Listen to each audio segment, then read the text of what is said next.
gurigan Faisal de isagoo aan tan laba qaban baa la kireeyay Faisal la guriga fara badan buu burco ku leeyahay burco xamar ma noqonin minayna gaarin de meel qof gurigiisa ama hantidiisa la qaado qofkuna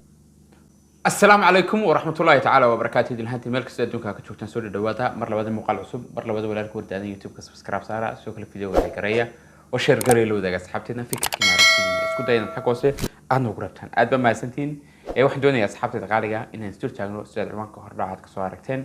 runtii xaalad markaan baraha bulshada ku arkay runtii aan aad iyo aad ula yaabay qof kasto reer Soomaaliland oo gobonimada iyo horumarka iyo tadawarka iyo sidoo kale inay dadku isku laab furnaadaan reer Soomaaliland jecelna runtii markuu muuqaalkaasi ama maqaaladaasi laga qorayo u arkay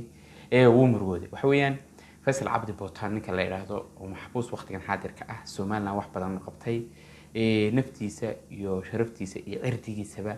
ka horeysiyay in Soomaaliland runtii difaaco ayaa waxa baraha bulshada la soo dhigay in guri isagu uu leeyahay xukuumadda Soomaaliland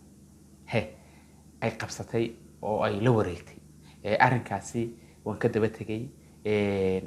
horaan idinku soo gudbin karay runtii sida dadka ababadam ma jeceli laakiin waxaan doonayaa oo aan iyo aad muhiimada reer Soomaaliland rabay inaan uga jaal saaro waxaasi ma xaqiiqda waan soo baaray dadyo burco jooga waan la xiriiray ugu dambeyn markii aan xog aan helay dadka burco jooga ka helay dadkii ay deriska ahaayeen gurigaasi aan xog ka helay iyo sidoo oo kale muuqaalo baraha bulshada la soo galiyay markii aan arkay labada xog baan rabay inaan markaas u mudweyntii reer Soomaaliland aan u gudbiyo mid kamid ah dhalinyarada TikTok isticmaasha reer burco muuqaal uu leeyahay baan rabaa markuu koobaad inaad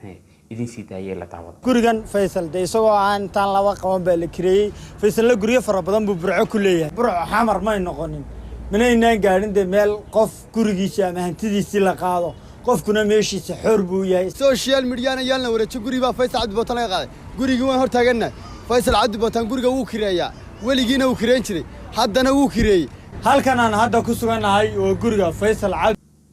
okay wada wada si wanaagsan wada uga bogateen xaqiiqatan wiilka dhalinyarada wuxuu cadeeyay gurigan inuu leeyahay Faisal Cabdi Bootaan waqtigan xaadirka ah maxbuus ah magaalada Laascaanood gudaheeda ciidamadii Soomaaliland laga qabtay huwantu ka qabatay buu qayb ka yahay waana shakhsiyaadka ugu tunka weyn leh ciidamada Soomaaliland laga haysto runtii dabcan gurigan sidoo wiilka dhalinyarada sheegay waxa weeyaan hortii intuu dalka joogay uu dibadda joogay aan la qabsan aan maxbuus ka ahayn uu jiida ka dagaalamay horteed iyo markaaba inuu guriga uu kireen jiray oo waxa hanti ma guurta ah isagu uu leeyahay hadaba inta la yiraahdo bishaara baande baan maleynayaa hadaan khaldanayn waa in saxafiyada maraba ceeb iyo hadal inuu iga gaaro laakiin talaan u wada iyada iyo inta kale media isticmaashada iyada iyo inta kale media isticmaasha sida wanaagsanayna ugu kala dab qaada shacabka iyo siyaasiyiinta inantaas waxay tiri maqaal ama barnaamij ay ka sameysay Faisal Cabdi Bootaan gurigiisa in xoog xukuumaddu ay kula wareegtay xoog in xukuumaddu kula wareegtay mama Soomaaliya waxay tidhaahdaa been raad male beentu way raad kaaban tahay dadkan aad wax u gudbinayso aad doonayso inaad xogta u gudbiso aad u xambaarto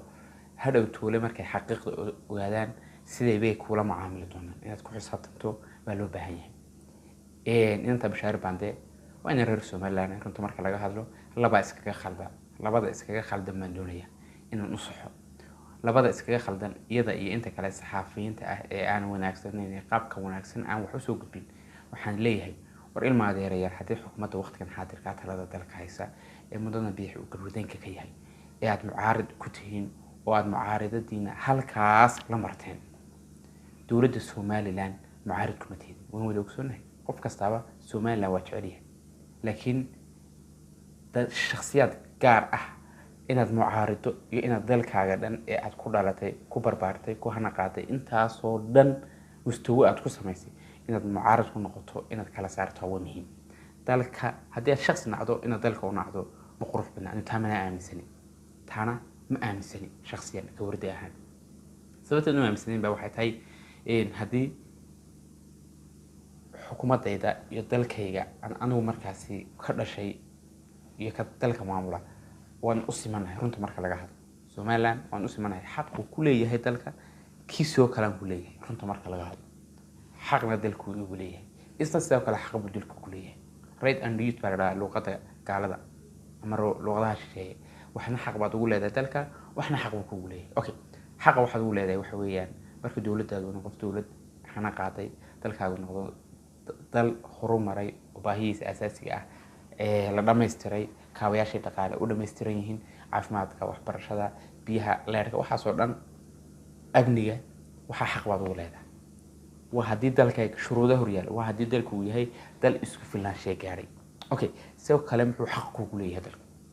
inaad nabadda kala shaqeyso ciidamada nabadgelyada inaad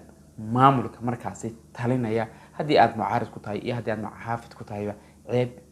iyo cay midna aanay kaa gaadhin waa dad baa doortay dadkan doortay ra'yigooda iyo aragtidooda ku qadaray laakiin haddii farti la qaado baa la yidhaha madaxweynaha dadka qaaday anigu waa kasoo horjeedataan haddii shimbiro barta ay ku xaabto la yidhaha muusaa soo diray mushkilad inteeda lagu imuutay maama Soomaaliya waxay tidhaahdaa waraabiyaal is cunaysa ay iska maceliso ina baande waxaan leeyahay walaashay waa inaan reer Somaliland waa inaan ma jecel inuu ceeb iyo hadal iga gaadho kaliya tan waxaan leeyahay walaal sina steexaban ku leeyahay dalkaaga iyo dadka xukuumadda taliya laba ha ku kala noqdaan laba shakhsi ha ku kala noqdaan inta baan kaga imaado dib aan ku noqdo guriga Faisal Cabdi Bootaan iyo xogtan inooga hayo okay sida muuqaalka hore u soo daawateen wiilka dhalinyaradii waxa inoo sheegay guriga horaantii Faisal Cabdi Bootaan intii aan dagaalku bilaabin inuu gurigaas ahaa guriga kale u jooga cid kastoo kiraysanaysan uu mubaax u yahay okay xisbiga kulmiye fariica magaalada Burco ama qaybta magaalada Burco waa markaasi uu ka kireeyay markaad wax kireynayso xor baad u tahay cid ka kireynayso xor baad u tahay guriyahaas xafiisyada dawladda aan ahayn xafiisyada ururada iyo xafiisyada xusbiyadaba dad guryahoodii weeye iyagu ma laha waa la kireeyaa shakhsiyaad baa kireeya shakhsiyaadkaasi nootaayo sharciyeysan bay la galaan dadku kalarkii waxay ka bedelaan guriga waxa lagu sawiraa ama lagu xardhaa midabka xusbigu uu leeyahay hadda toole markuu qofkaasi ka baxana waxa looga baahan yahay dadkii gurigaasi kareysay inay midabkiisii hore originalka ku soo celiyaan guriga Faisal Cabdi Bootaan haddii uu kulmiye ka kireeyay ehelkiisu haddii uu ka kireeyay kulmiye gurigiisa xor bay u yihiin cid doonaan bay ka kireyn karaan masaajid bay ka dhigi karaan hadday doonaan free bay kulmiye ku siin karaan hadday doonaan wadana bay siin karaan hadday doonaan masaakiin inta kusoo xareeyaan baa oran doonaan seexdaba laakiin in arrinkii la siyaasadeeyo oo la duwo oo aan meelaan ahayn loo duwo anigu waan kasoo horjeeda ummadweyda reer Somaliland in been loo gudbiyo waan kasoo horjeeda aniga halka fadhiya ana jecel xaqiiqda barta ka saar aad baa mahadsantiin mawduuca iyo mawduuciyada ku kulanno walaalka warda aadan YouTube ka subscribe saara videoga la gareeyo share gareeyo la wadaaga asxaabtina muuqaalka iyo muuqaalka xigeen ku kulanno waxaad leeyahay hadal yar iyo hawl fara badan